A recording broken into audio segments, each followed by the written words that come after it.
Siyempre ang sarap. Kasi natikman ko na yan guys.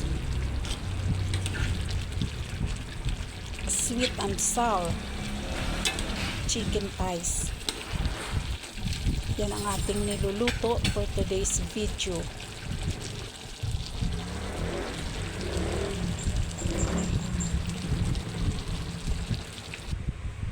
Chicken thighs. O paa. Chicken paa.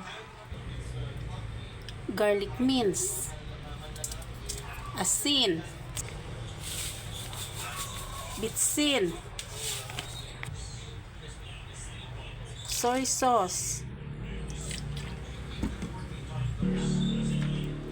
Pineapple syrup.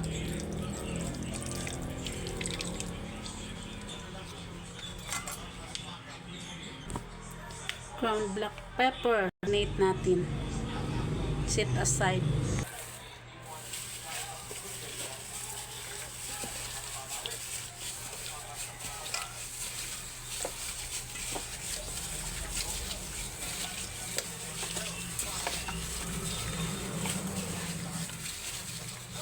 Na-mix na ng mabuti, iset aside lang natin yung ating marinade. I-coat natin sa cornstarch. Na-mix ko na guys. Ready to prito na to.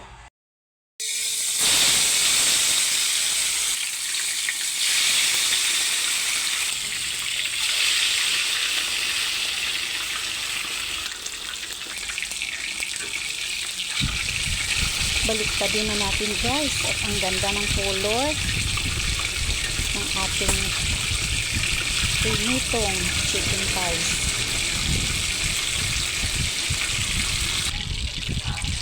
Second batch.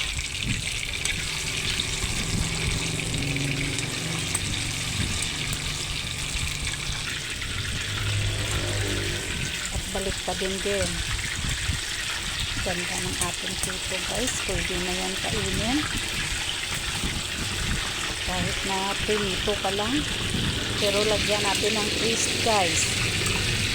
Gawin natin chicken sweet and sour.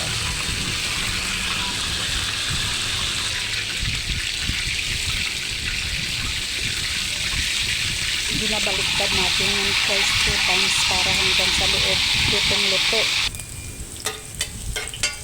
Mag-isa na tayo ng ating mga aromatics like garlic mince, onion slice na palapad at saka ginger slice na pahaba. Mix lang natin ng mabuti guys ng ating mga aromatics.